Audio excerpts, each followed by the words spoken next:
नमस्कार दोस्तों, स्वागत है आपका मेरे चैनल कॉमिक्स लाइफ में।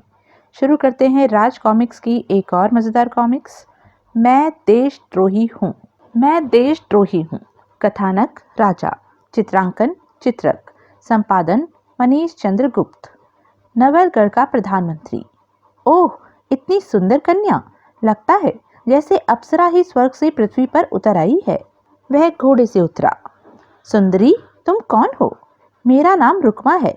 मैं शिगोरा कबीले के सरदार साकू की बेटी हूँ। रुक्मा, मैं तुम्हारे पिता से मिलना चाहता हूँ। तो आइए, मेरे पीछे पीछे चले आइए। मैं अपने कबीले की ओर ही जा रही हूँ। रुक्मा प्रधानमंत्री मालदेव को ले अपने पिता सरदार साकू के पास पहुंची। सरदार, तुम्हारी बेटी रुक्मा के रूप ने मुझ पर जादू सा कर दिया है। मैं तुम्हारी बेटी से विवाह करना चाहता हूँ। नवलगढ़ के प्रधानमंत्री मालदेव, यह तो हमारे लिए गौरव की बात है। हम इस विवाह के लिए तैयार हैं। तब कबीले के रस्मों रिवाज के अनुसार उसी समय प्रधानमंत्री मालदेव व रुक्मा का विवाह हो गया। विवाह के पश्चात मालदेव रुक्मा को विदा कराकर नवलगढ़ अपने महल में ले आया। रुक्मा, आज से तुम इस महल और हमारे हृदय की स्वामिनी हो। यह सुन रुक्मा ने शर्मा कर दृष्टि झुका ली। उस रात मालदेव ने रुक्मा से कहा, रुक्मा, हमारे यहाँ नव विवाहित वधू को मुंह मांगी मुंह दिखाई दी जाती है। मांगो, तुम्हें मुंह दिखाई में हमसे क्या चाहिए? मैं जो भी मुंह दिखाई में मांगूंगी, क्या वह मुझे मिलेगा स्वामी? हाँ रुक्मा, तुम्हें वह अवश्य मिलेगा। तुम मांग कर तो देखो। यदि ऐसी बात है तो स्वामी, मुझे इस बात का पहले वचन दीजिए कि मैं मुंह दिखाई में आपसे जो भी मांगूंगी, आप हर हालत में मुझे वह देंगे। तत्पश्चात, रुक्मा, मैं तो पहले ही इस बात को तुमसे कह चुका हूँ, फिर भी तुम कहती हो तो मैं तुम्हें मुंह मांगी मुंह दिखाई देने का वचन देता हूँ। अब बताओ रुक्मा, तुम्हें मुंह दिखाई में ऐसी क्या वस्तु चाहिए जिसे प्राप्त करने के लिए तुमने हमसे 3 वचन भरवाए हैं? यह कहकर मालदेव ने रुक्मा के सम्मुख 3 बार वचन भरे। सुनिए स्वामी, मुझे मुंह दिखाई में नवलगढ़ की महारानी का पद चाहिए। रुक्मा, क्या बक रही हो? ऐसा भला कैसे हो सकता है? अब तुम हमारी पत्नी हो, तुम नवलगढ़ की महारानी कैसे बन सकती हो? लगता है स्वामी, आप मेरे कथन का मर्म नहीं समझे। स्वामी, मैं आपकी पत्नी रहते हुए ही नवलगढ़ की महारानी बनना चाहती हूँ। ओह, तुम्हारे कहने का यह मतलब है। हम तो कुछ और ही समझे थे। मालदेव सोच में पड़ गया। कुछ देर सोचने के पश्चात, रुक्मा, इसके लिए हमें नवलगढ़ के राजा नवल सिंह से बगावत करनी पड़ेगी। जब हम नवलगढ़ के राजा बनेंगे तभी तुम नवलगढ़ की महारानी बन पाओगी। सो तो है स्वामी। रुक्मा, हम महाराज नवलगढ़ के विरुद्ध षड्यंत्र कैसे रच सकते हैं? वे तो बहुत भले व्यक्ति हैं। नहीं, यह हमसे नहीं होगा। स्वामी, एक राजपूत के दिए वचन झूठे हो जाएंगे। ओह रुक्मा, तुमने तो हमें बड़ी विचित्र उलझन में डाल दिया है। समझ नहीं आ रहा, करें तो क्या करें? मालदेव अजीब उलझन में पड़ गए। बहुत देर तक सोचने के पश्चात, ठीक है रुक्मा, हम वचनहारी नहीं होंगे। हम तुम्हें नवलगढ़ की महारानी बनाएंगे, लेकिन इस कार्य को पूरा करने के लिए हमें 6 माह का समय चाहिए। ठीक है स्वामी, मैं तुम्हें 6 माह का समय देती हूँ। यदि आप अपना वचन पूरा कर पाए तो ठीक, वरना मैं 6 माह पश्चात अपने कबीले में वापस लौट जाऊंगी। रुक्मा, हम तुम्हें कबीले में वापस लौटने की नौबत नहीं आने देंगे। ठीक है स्वामी, मैं आपके कथन पर विश्वास किए लेती हूँ। ठीक है रुक्मा, हम आज से ही कोशिश करते हैं। यह कह मालदेव उठा और शयन कक्ष से बाहर निकल गया। कक्ष से बाहर आ वह सोचने लगा, नवलगढ़ की प्रजा महाराज नवल सिंह को बहुत चाहती है। हमें बहुत सोच समझकर महाराज पर हाथ डालना होगा, ताकि नवलगढ़ की प्रजा हम पर किसी प्रकार का संदेह न कर सके। इसी प्रकार के सोच विचारों में मालदेव की वह रात्रि बीती। अगले दिन जब वे रुक्मा को अपना महल दिखा रहा था, स्वामी, ये किसका चित्र है? रुक्मा, ये मेरी दिवंगत पत्नी व बेटी का चित्र है। आज से 15 वर्ष पूर्व एक समुद्री तूफान में ये दोनों हमसे बिछुड़कर समुद्र की उफनती लहरों में समा गई थी। यह कहते कहते मालदेव के चेहरे पर दुख की छाया फैल गई थी। यह देख स्वामी, बीती यादों को सीने से लगाए रखना बुद्धिमानी नहीं है। अब मैं तुम्हारी पत्नी हूँ। इस चित्र को उतरवा कर इस स्थान पर मेरा चित्र लगाइए। ठीक है रुक्मा, ऐसा ही होगा। 2 दिन पश्चात, अब तो खुश हो रुक्मा? हाँ स्वामी। मालदेव रुक्मा के रूप पाश में आखंड डूब गए थे। रुक्मा जो कहती वे सहर्ष उसे पूरा करने को तैयार हो जाते। इस प्रकार पूरा 1 माह बीत गया। 1 माह बीत गया और हम अभी तक महाराज नवल सिंह को उपदस्थ करने की कोई उपयुक्त योजना नहीं बना पाए हैं। क्या हमें रुक्मा के सम्मुख लज्जित होना पड़ेगा? नहीं नहीं, हम ऐसा कदापि नहीं होने देंगे। एक दिन, प्रधानमंत्री जी, अब हम बूढ़े हो गए हैं, इसलिए सोच रहे हैं कि नवलगढ़ का राजपाट अब राजकुमार धवल सिंह को सौंप दिया जाए। विचार उत्तम है महाराज। राजकुमार अब इस जिम्मेदारी को संभालने के योग्य हो गए हैं। हम इस पूर्णिमा को युवराज का अभिषेक कर देना चाहते हैं। पूर्णिमा के अभी 15 दिन शेष हैं।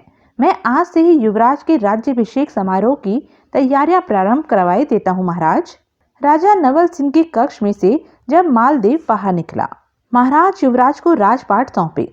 इससे पहले ही मुझे कुछ करना होगा, वरना मैं चाहकर भी रुक्मा को दिया वचन पूरा न कर पाऊंगा।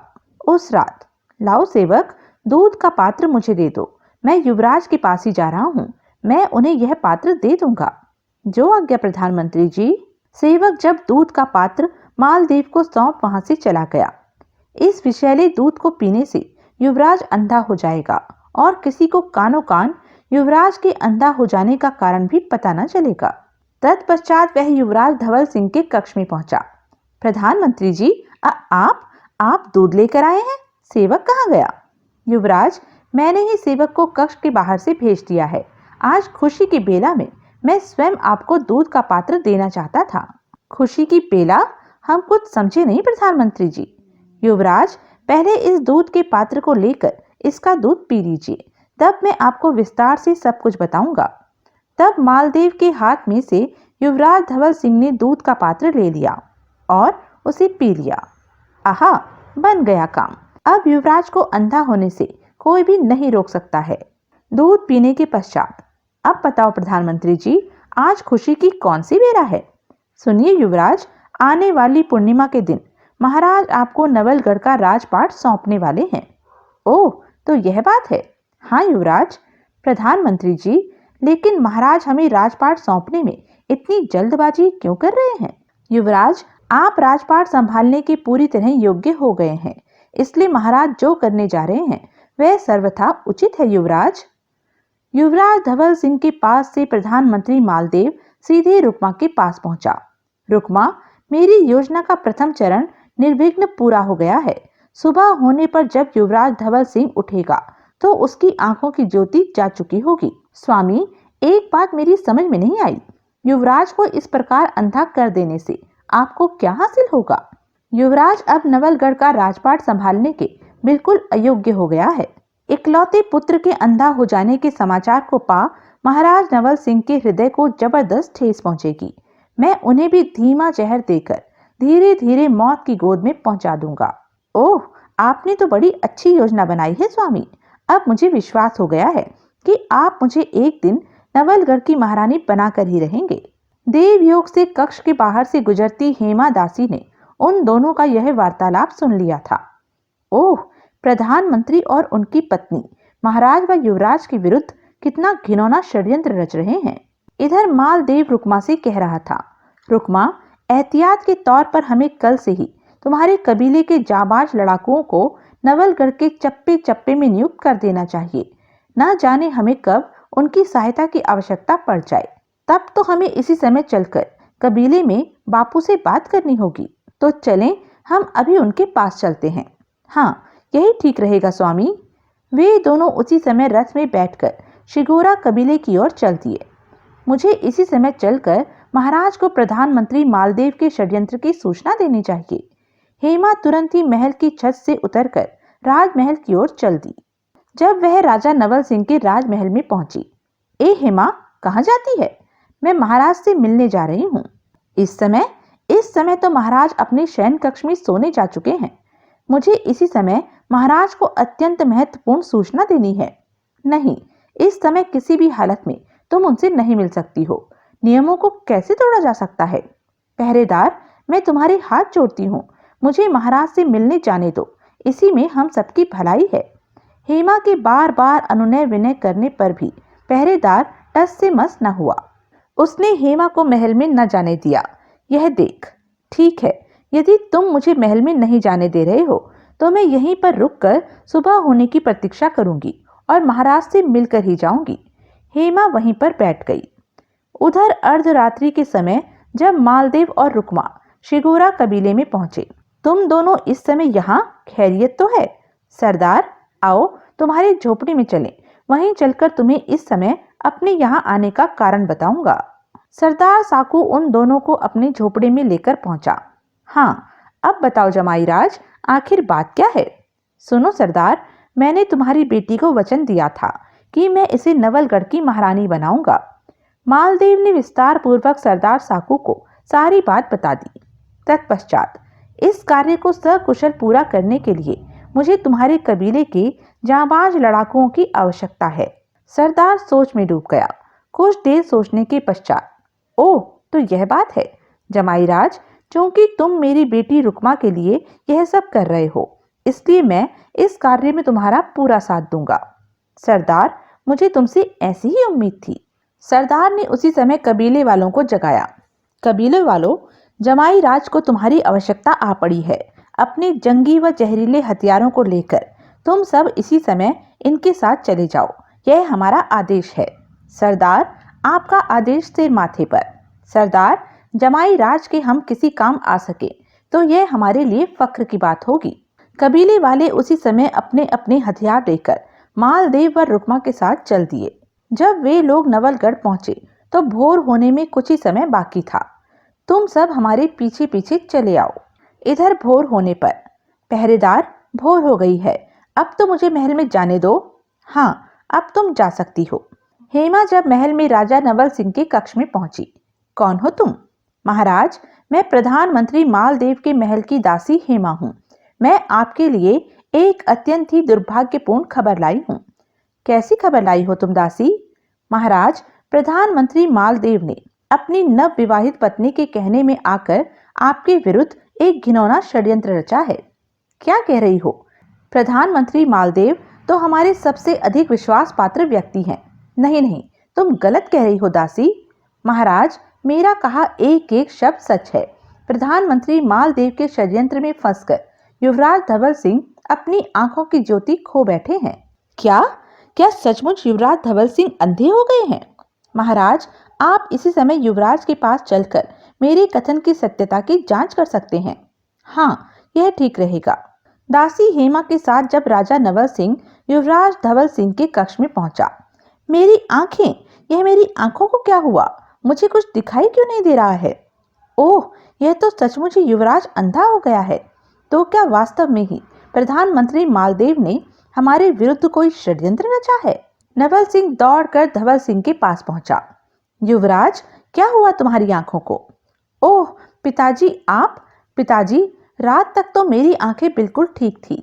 सुबह उठने पर जब मैंने आंखें खोली तो मुझे चारों ओर अंधेरा ही नजर आया। यह क्या अनर्थ हो गया युवराज? हमने तो तुमसे क्या क्या आशाएं लगा रखी थी। महाराज, कल रात युवराज ने जो दूध पिया था उसमें प्रधानमंत्री ने जहरीली दवा मिला दी थी।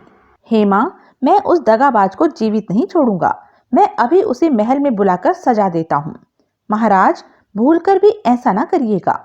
प्रधानमंत्री रात में ही अपनी पत्नी के साथ शिगोरा कबीले के सरदार के पास सहायता मांगने चला गया था। कबीले के जांबाज लड़ाकुओं के साथ वह अब तक अपने महल में वापस लौट चुका होगा। आप उसे यहाँ बुलाकर सजा देंगे तो कबीले के लड़ाकू नवलगढ़ में मार काट मचा देंगे। ओह, तब हम क्या करें? महाराज, प्रधानमंत्री को सजा देने का समय निकल चुका है। प्रधानमंत्री अब आपका भी अहित कर सकता है महाराज, इससे पहले कि उसे यह बात पता चले कि आपको उसके षड्यंत्र के बारे में पता चल गया है। आप युवराज को लेकर नवलगढ़ से दूर चले जाइए। यह तुम क्या कह रही हो हेमा? हम अपना राज्य छोड़कर चले जाएं? हाँ महाराज, समय की मांग यही कहती है।